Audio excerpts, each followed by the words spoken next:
how long does it typically take for the Fed rate hike to impact company earnings? I'm asking this because it seems that this quarter's earnings weren't drastically affected by the increased rates. I saw that about 3/4 of the S&P 500 companies beat expectations.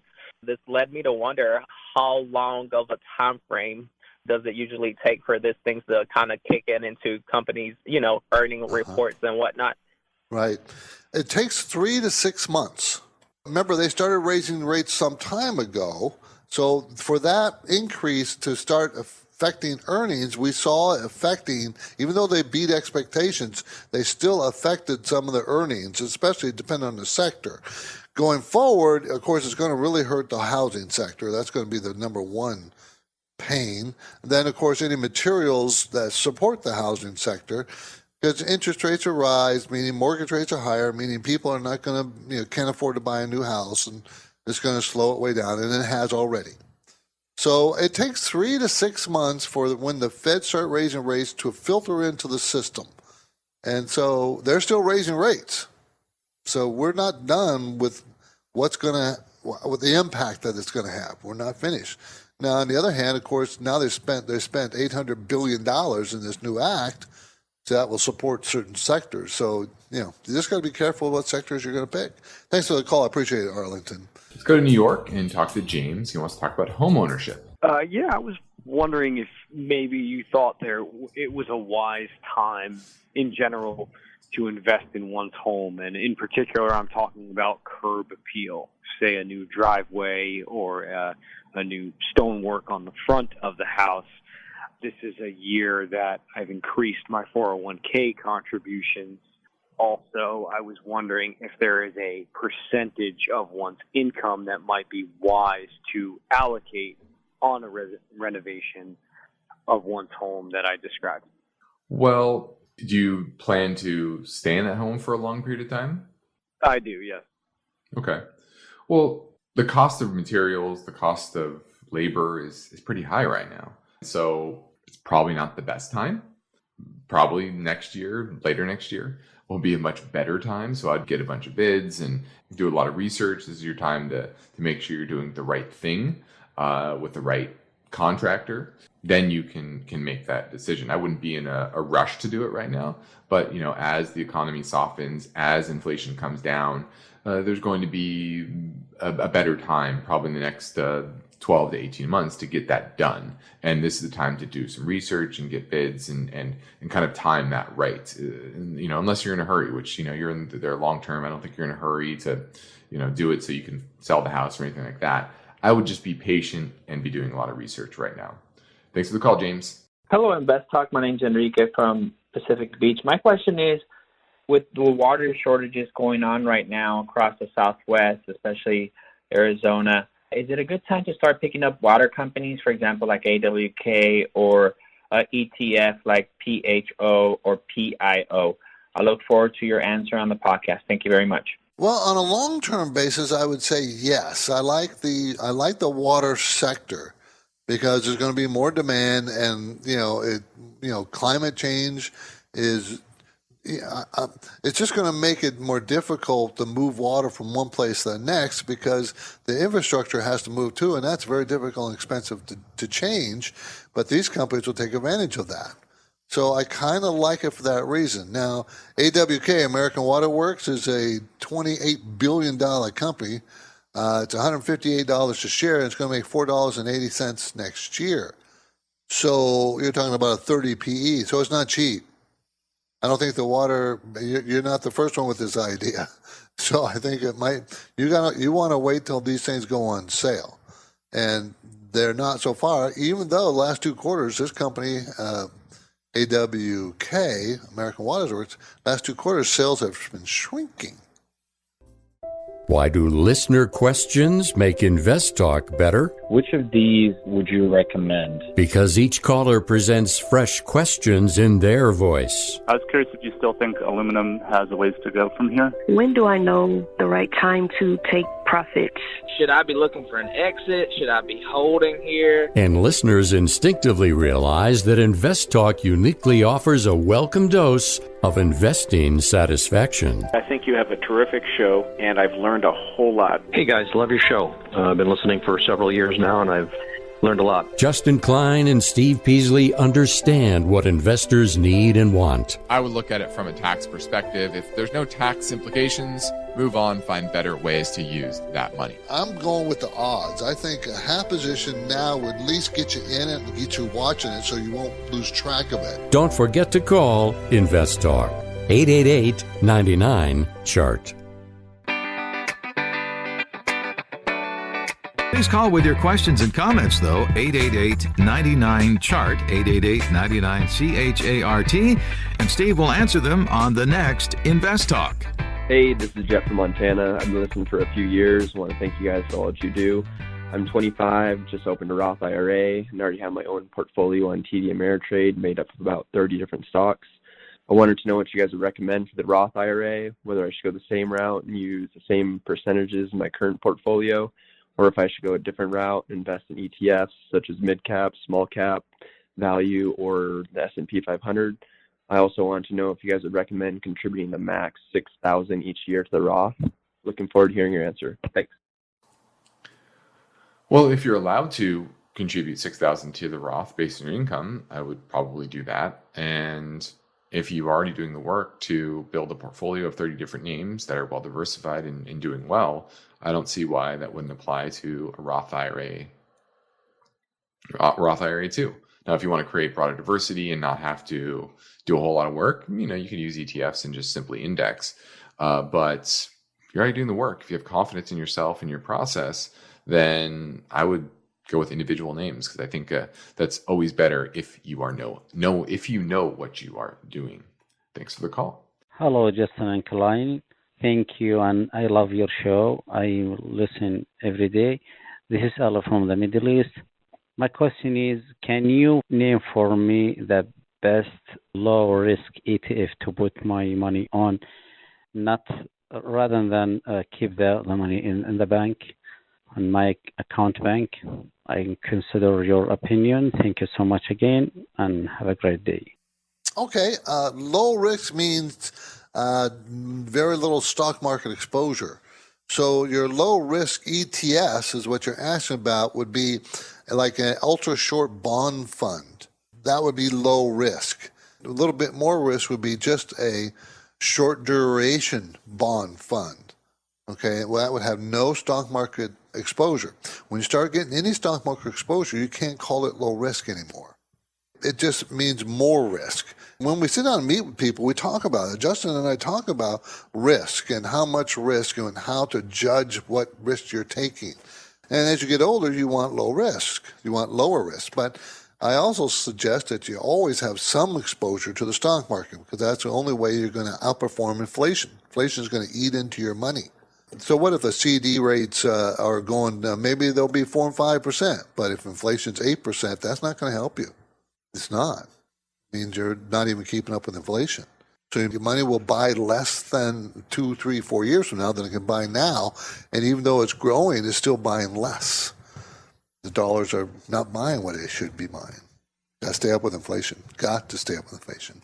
The InvestTalk voice bank never closes. I have a question for you about Amazon. So your questions keep coming. Question about PE ratios. And that's okay, because Steve Peasley and Justin Klein specialize in unbiased guidance. If I'm looking at a dividend company, I'm looking for consistency of earnings and dividends. Your standard daily chart typically goes back 1 year. Steve and Justin are fearless, so don't forget to call InvestTalk, 888-99-CHART. James in Sonoma. How you doing, James? I'm doing pretty good. I wasn't going to call today, but you mentioned RMDs, so I immediately ran to the phone. Okay, I'm going to be 72 next year, and unless Congress raises it up to 73, which I'm crossing my fingers, I'm hoping, I'm not going to need the money. So mine's a three-part question here. If I'm 72 and I can take the RMD, I assume I can take it anywhere in that year, because my birthday's way late in the year. It's in August. I'm assuming I could take it February 2nd if I wanted to. My next question would be, Is there any advantage to taking and putting, 500 shares of Honeywell from Part A because I don't need the money, and putting in Part B? In other words, transferring stock versus cash. And then my last question is, what do you recommend? What do most of your clients do? They take it early, take it late, do stocks? What do they do? Most of my clients take their RMD at the end of the year. You have to take it at the end of the year. It's not based on your birthday. It's based on the year that you turn 70 half. And in that year, by the end of the year, you have to take the distribution. The other question you had, transfer stocks. You can take it any way you want out of your retirement account and put it into a regular account. You can do it via stocks if you want to transfer that amount of money that it represents to another account, and that's perfectly doable and allowable. And one other thing, did you know that the IRS is changing the tables for the RMD? In other words, what they're doing is to our benefit. Instead of using 82.4 years of a life expectancy, they're going to start using 84.6. So that means the amount of RMD in the years is reduced because it's over a longer period of time. So that's a benefit to us. How much is not that great of a deal, but it's something. It's better than nothing.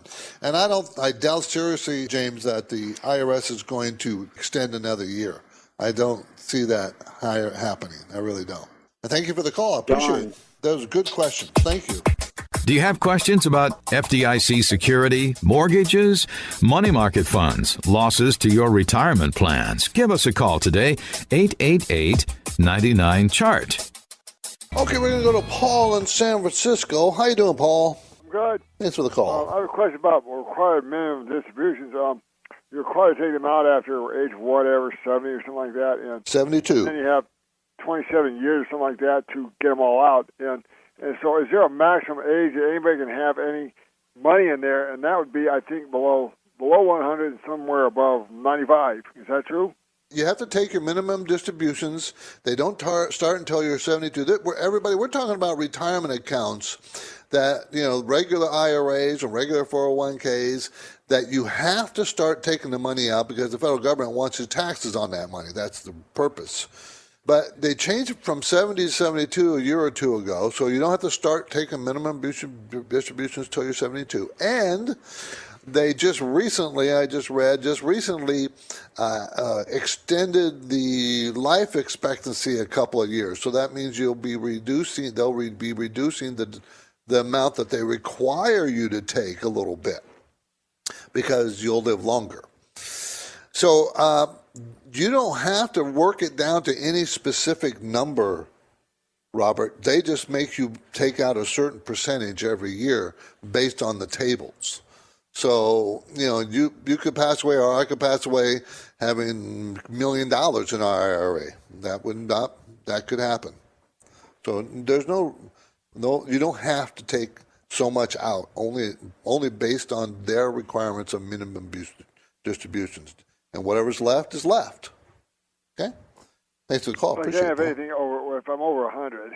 No, the age has nothing to do with it. Whatever's left over is whatever's left over. By the time you're 100, they may have already required you to take most of the money out. Because every year they make you take out a certain percentage. So if you're 100 and you have some left, that's surprising. That's great. Great news. But no, you don't have to take anything out. Just based on their tables. That's it. Appreciate the call. Thank you. You're listening to InvestTalk, everybody. I'm Steve Peasley. We want to answer your questions. Our listener line number is always ready for you, 888-99-CHART. Beginning our experience, we're here to answer your question.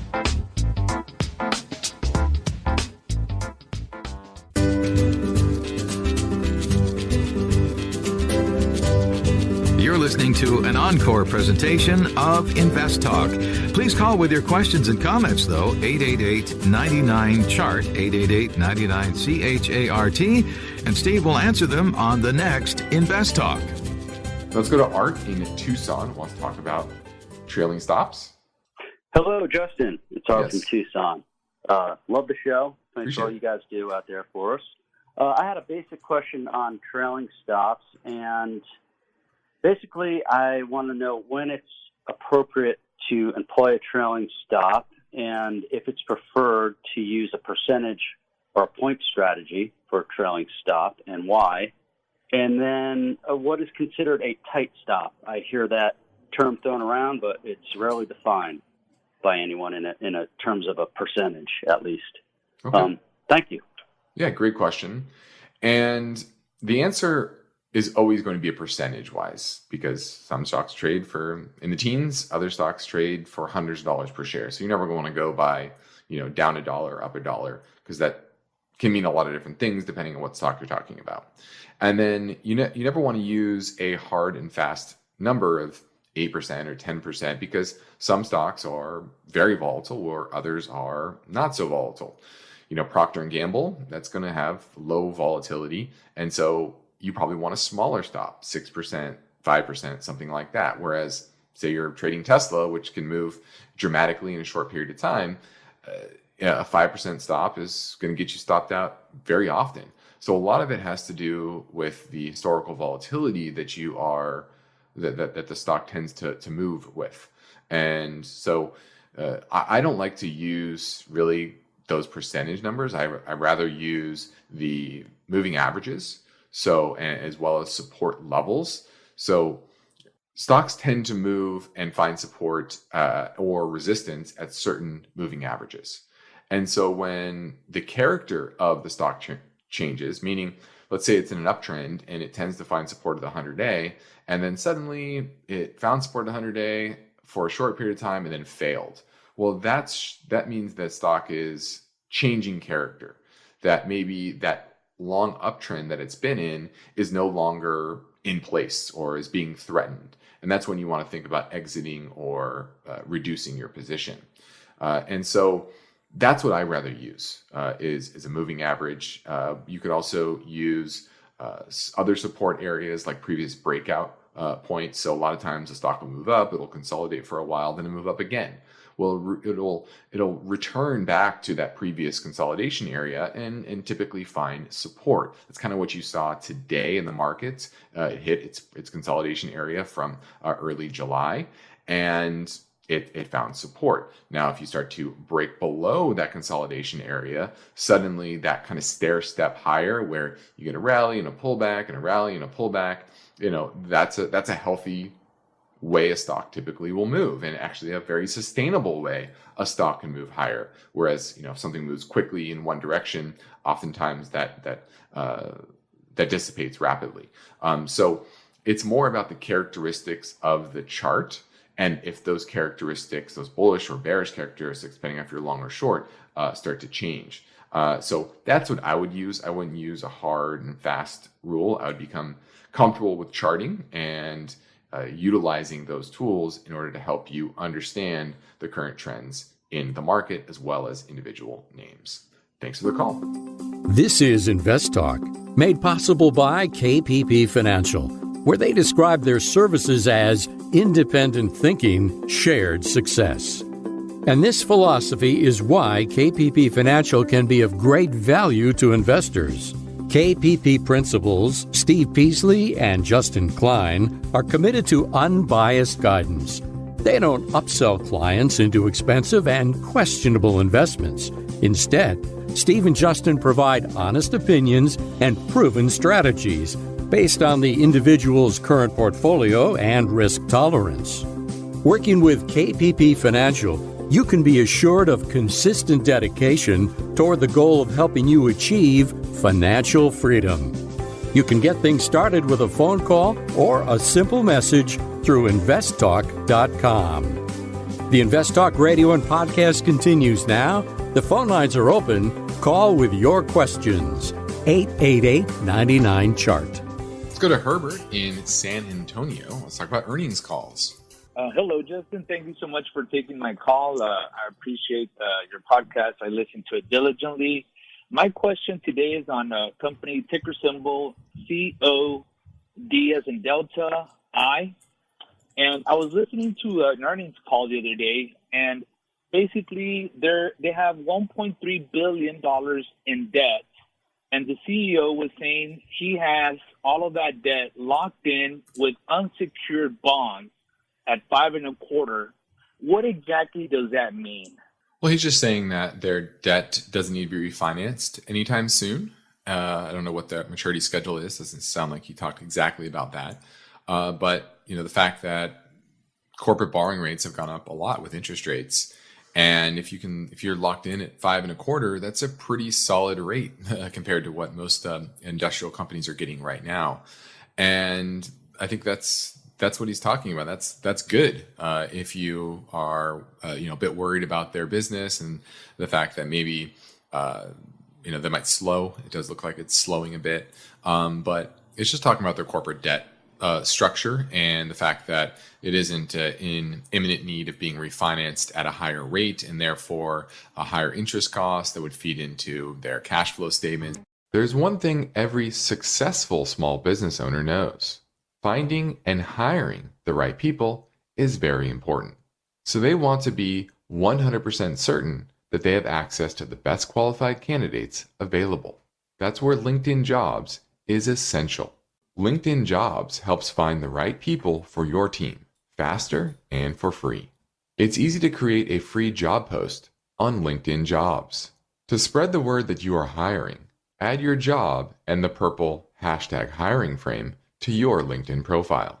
And with LinkedIn Jobs, simple tools like screening questions make it effortless to focus on candidates with just the right skills and experience, so you can quickly prioritize who you'd like to interview and hire. This is why small businesses rate LinkedIn Jobs #1 for delivering quality hires versus leading competitors. Listen, you want to finish the year strong, and adding the right team member, the right hire, might help you do that. LinkedIn Jobs helps you find the qualified candidates you want to talk with faster. Post your job for free at linkedin.com/invest. That's linkedin.com/invest to post your job for free. Terms and conditions apply.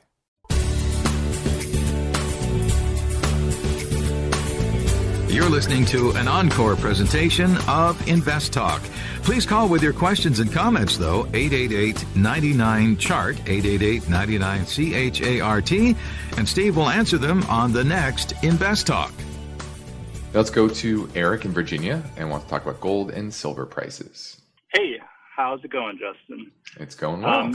I'm calling because it seems like over the last year or so, the biggest headwind to gold and silver has been the rising dollar. Mm-hmm. And kind of my thought process would be that, at some point that's going to turn around. Mm-hmm. But on the flip side of that, I'm also wondering if just the fact that, deglobalization is definitely playing into America's favor, in my opinion, with just the fact that we're set up better to be, independent from a lot of other nations versus, other nations aren't. Is that something that could potentially make the strong dollar last longer than maybe I thought it would? Yeah, absolutely. The fact that we are more stable as an economy, we're a more diversified economy. We don't have to import a lot of raw materials, whether that's energy or soft commodities or other types of hard commodities.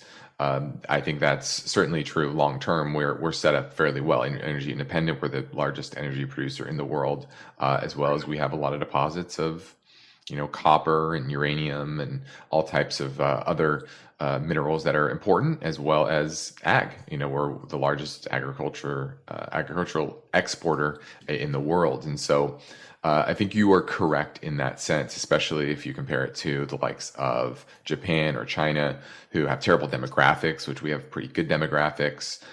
So all of these things are setting up for America to be stronger on the other side of this, but that doesn't mean that it's going to be consistently strong. The dollar, the dollar is going to go through its up and down cycles. Right now, we are tightening policy much faster than the rest of the world. The rest of the world's trying to catch up with us. And then on top of that, we stimulated our economy to a large degree. And so that is all wearing off. And it means that our economy is moving back towards what the rest of the world's been doing, which is since the pandemic, which has been in more of a fits and starts type of process. where we had huge growth because in late 2020 and 2021 because of tons of fiscal and monetary stimulus. And so that's going to wear off in relation to the rest of the world by sometime middle part of next year. And I think that's something to consider in the medium term. And then the fact that inflation is likely to peak here in the back half of the year and come down pretty decently, especially in the first half of next year. So all of those things makes me think that the dollar is likely to be at a near term, I guess intermediate term top, at least close to it. When we actually see that, we'll see. Maybe today was that first big reversal. But I do think that gold and silver are at a longer term bottom, especially if you zoom out and you look at the support levels, you look at the pattern. This is major support, and it's held it despite a strong dollar, despite higher interest rates. All those things should be should say that the gold and silver are gonna break down dramatically. And they're certainly down, but they're not falling off a cliff like you would expect them to do with those other headwinds. And so that relative strength is telling me that the longer term bullish setup that is within the precious metal space remains intact. And so long term the dollar can go up and gold can go up, but obviously near term that makes it a little bit more difficult. Thanks for the call. Hey, my name is James. Just actually started listening to the program and impressed so far and happy with it so far. Just had a question about what to purchase at the moment and not wanting to invest in technology or any of those things.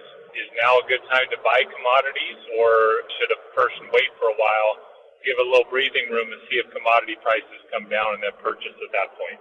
Thanks. Bye. Well, that's a good question, and I have probably a duplicitous answer. How's that? I would say yes and no. Are commodity positions that are fairly priced, and I would definitely consider them, but I do think we may have another leg down, which will make them cheaper. I agree with your assessment about staying away from growth stocks. I do, and I've been saying that for all this year and into last year. But value commodities, value stocks seems to be the play for the next year or two or three or even longer, and I would look for opportunities in that area. And you will get the opportunities, and there's some right now. Not a lot, but there's some. This is InvestTalk, made possible by KPP Financial, where principals and InvestTalk hosts Steve Peasley and Justin Klein are independent financial advisors. For clients, they are fiduciaries. Steve and Justin have a duty and a commitment to always place the interests of their clients ahead of the firm. This is different from the way many other organizations operate. And one way you can realize the benefit of an association with KPP Financial is to know that KPP practices parallel investing. This means that the personal investment accounts of KPP principals participate with client investments at equal prices and percentages. It's an important difference. You can learn more anytime at investtalk.com. Or reach out to Steve Peasley and Justin Klein by emailing or calling their Irvine, California office. The InvestTalk radio and podcast continues now. The phone lines are open. Call with questions, 888-99-CHART. Steve or Justin, Jason from Minneapolis. I have a Roth IRA question. If you're holding a stock at a significant loss, say down like 70%, or one of these high-tech stocks, if you're holding in a brokerage account, you can always sell off those stocks to have offset your capital gains. But in a Roth IRA, you can't offset any losses. What is your guys' recommendation on a strategy? Do you just hold on to it and just wait? Maybe in 5+ years, you'll recoup your money. Or do you just sell it and just kind of throw that money away? What is your strategy on a Roth IRA with stocks with significant losses? I look forward to hearing your answers on the podcast. You guys do a fantastic job. I've learned a lot. I appreciate everything you do. Have a great night. Okay, that's a pretty good question. So if you have a stock that's lost lots of value, do you get rid of it? Do you just say, okay, that's too much, I'm out? And the answer is not that simple. First of all, you ask yourself, well, why did I buy the company? What was about the company that I bought it? Did I buy it for the dividend? Did I buy it for growth? Did I buy it because it has a new product coming out? And so you should write those reasons down when you buy the company. This is why I own this company. Okay, here's my reasons. Now, if those fundamental reasons why you bought that company no longer are valid, then get rid of the stock. So let's talk about, a high dividend paying, big, huge blue chip stock paying, when you bought it, paid 4.5% dividend. Now it lost over half its value, so the dividend's gone up dramatically as a percentage. They pay out the same amount of dollars and cents, but dramatically as far as percentage. Do you get rid of that stock? Well, if you just bought it for the dividend and you were just going to hold on to it because it pays a great dividend, no, you just hold on to it. If you bought a stock that's growth, you wanted to buy the stock because it was growing really fast, and it's still growing, but the market's beating it up terribly, you would still hold on to it if that reason still is there. It's still growing like it was. But let's say it stopped growing. Maybe competition is too hard. Then there would be a valid reason to get rid of it. So those are it's just not because the price goes up or down that you sell a stock. That's not a valid reason to buy or sell a stock because the price went up or down. That's not valid. Do you have questions about FDIC security, mortgages, money market funds, losses to your retirement plans? Give us a call today, 888-99-CHART. Now let's go to Ken in Maryland. Let's talk about covered call ETFs. Right. Are you familiar with those? And is that something you would buy for your clients in a portfolio? Well, we run a covered call strategy ourselves. It's called Equity Income Plus. But we use individual stocks, just like an ETF would. But most of these ETFs are following some index. We're leaning our clients towards energy, towards industrials, towards commodities, towards real businesses, and not story stocks, right? And we're buying in that strategy only dividend-paying stocks, which most of these, when you're following an index, there's some dividend payers and some not dividend payers. So we like the idea of a covered call. It does moderate the volatility of an all equity portfolio. In great years, it will hold it back a little bit. In bad years, it will give you a nice hedge on the downside. In so years, oftentimes you'll beat the overall indices. But ultimately, it's about the underlying asset, because a covered call is you're buying 100 shares or 100 share increments of a stock, and then you're selling call options to bring in more premium to hedge on the downside, bring more income into the portfolio, et cetera. And if you do it right, like we do, then it will boost overall returns. But if you pick bad assets, it doesn't matter. So right. So if you're about these?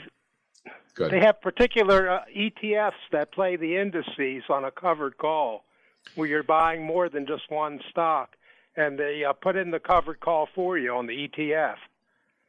They're doing that. Like, for example, QYLD is one that I get called on a lot. That's the NASDAQ 100 covered call ETF.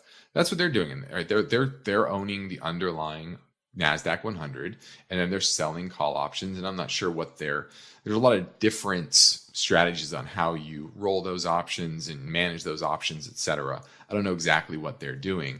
Underlying asset is the NASDAQ. And so if the NASDAQ goes down, I don't care how good your covered call strategy is, you're still going to lose money, right? So I'd rather run an individual strategy and run a covered call strategy than buy one of these ETFs. But is this better than owning the Qs itself? I would argue yes. Okay, so if you're apples to apples, right? The same index, non-covered call strategy or a covered call strategy, I'm picking the one that has the covered call strategy. But I wouldn't want to own the Qs, so I don't want to own it in either instance. Thanks for the call. Now, when people take the time to leave an InvestTalk podcast review on iTunes, we'd like to thank them for their courtesy by getting to their questions quickly. Puma51 says, I've been saving and working at a down payment for a house, and obviously no one can predict the future, but what do you think about the outlook might be for housing market for 2023-24? I'm 26, I live in New Hampshire, and it seems every house is up here is overpriced and much older. I would be very patient. Typically, housing markets run in 3-4 year cycles, and we've just started the down cycle. We're probably 6 months into it. So I would be extremely patient, especially if mortgage rates stay in the 5-6 range. That's going to mean we're going to reset our prices nationally back to 2017-18 levels. So I think we're going to make a round trip from the COVID bump in a lot of markets with rates where we're at now. Mm-hmm. So I'd be patient. Oh, hey, Justin. Hey, Steve. Thank you for your show. Just love it. This is Tom calling from Oregon. Had a quick question. In your show previously, you've mentioned that general rule of staying away from IPOs within the first 6 months. I was just curious if that rule also applies to ETFs and mutual funds. Thank you. Look forward to hearing your answer on the show. Bye. Well, I don't say that you should avoid IPOs in the first 6 months. What you worry about is the lockup period that usually lasts 6 months. So after the first 6 months, that's usually when you get more pressure on the stock downward. In the short term, when IPOs hit market, as long as they're sufficiently hyped and that hype stays up there, the stock tends to kind of hold water because there isn't a lot of new supply of shares coming on market. Now, with that caveat, I will say that most IPOs are overpriced, and so you're probably paying too much for those IPOs long term in those first 6 months. But typically, I just probably wouldn't touch most IPOs for the first year until you get some chart history, some trends, some multiple quarters of the business, and those insiders selling. So that's on the IPO front. Now, when it comes to ETFs, mutual funds, I guess IPOs, an ETF coming to market, historically, it's a very bad time to invest in new funds, ETFs that come on board, especially those that are focused on a particular subsector of the market, right? Think of robotics and AI and things that are very hot, and because typically these these fund companies are only coming to market because they need assets to sustain that fund, and they're only going to come to market when a lot of investors are ginned up to bet on that particular sector or subsector. And if you just look back in history, a lot of them, if you look ones that have been out for 5, 10, 15 years, they peaked early on because those fund families issued it when that was a hot sector, and they were very overvalued. Like, the companies within them were already overvalued. So typically, you want to avoid those as well. Now, broad-based ones that might be different. Ones that are focused a little bit more on, quant strategies where you're over and underweighting certain aspects of particular companies, things like that. Those I worry less about. The ones that are very thematic, those are the ones that you definitely want to avoid, especially early. You're listening to an encore presentation of InvestTalk. Please call with your questions and comments, though, 888-99-CHART, 888-99-CHART, and Steve will answer them on the next InvestTalk. Hi, Steve. Hi, Justin. This is Ed Bravo. I really like the show. I really appreciate you guys and all the information you guys share. What are your thoughts on these cannabis companies, investing in them? Thank you for your time. You guys have a great day. Bye-bye.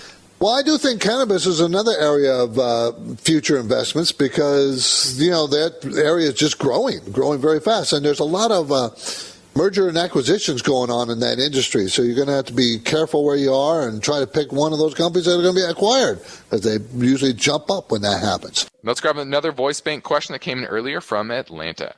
Hi, this is Ari in Atlanta. I'm actually calling because I wanted to include my daughter, she's 15, in investments, but I don't know how I should get her started. So just wanted to put a question out. Thanks. Bye. Well, the first thing I would say is if she has a job, I would try to open up a Roth IRA for her if you can.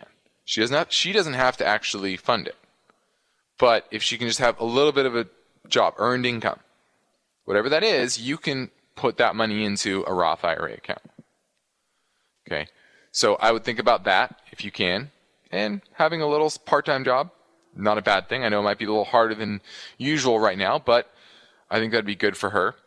Next, if that's not the case, she doesn't have a job, then I would open a brokerage account for benefit of maybe her name. Now, Steve and I differ a little bit on new investors.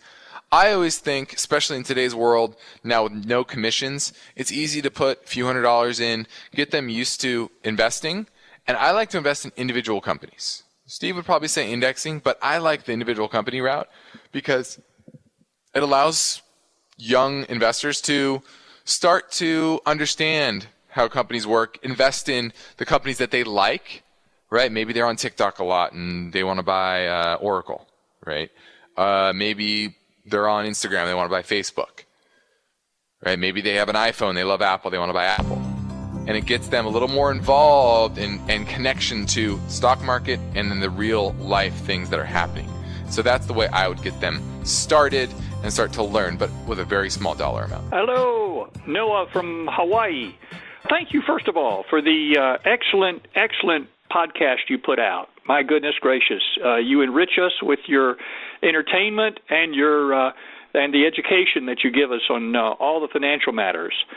Thinking about utilizing a certified financial planner, a fiduciary, to manage my retirement funds.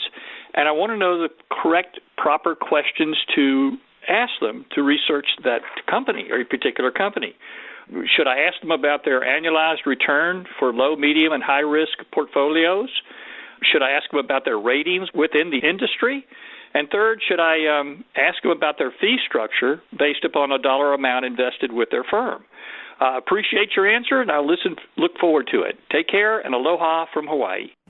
Okay, CFP, Certified Financial Planners, are a good start, but the first major question when you're talking to a financial planner is how they get paid. Because they're not investors. They don't invest things. They more advise you what to buy. And generally they're telling you to buy insurance and buying mutual funds and buying annuities, things that cost money to you but makes them high profit. So that's the first most important thing in my mind is how he gets paid. If you pay him by the hour because he's giving you advice, I'm okay with that, and I'm okay with him getting paid. Don't think I'm not. But a lot of times it's obscure because he's getting commissions and back-end commissions from things, or he or she. Also, if they're recommending a custodian of your money, like Schwab or Fidelity, Vanguard, I don't care who, Goldman Sachs, make sure it is insured, okay? FDIC, that is the insurance for banks. SIPC is insurance for custodian of investment accounts. You want a large, safe, insured custodian. That's really important. Very, very important. Madoff, who stole those billions of dollars, his company was the custodian, and it was not insured. Okay? And of course, you mentioned it, you want them to be a fiduciary. You want them to have the fiduciary responsibility. We are, KPP Financial is, and that is important that you get it. So those are the kinds of questions. Performance, if he's a financial planner, he's not managing accounts, so his performance would be whoever he's telling you to go to for performance, whatever assets he's telling you to buy. So, good questions, though. Very good questions. InvestTalk is a trademark of KPP Financial. Because of the nature of the interactive dialogue inherent in the format of this program, it's important for the listener to understand that not all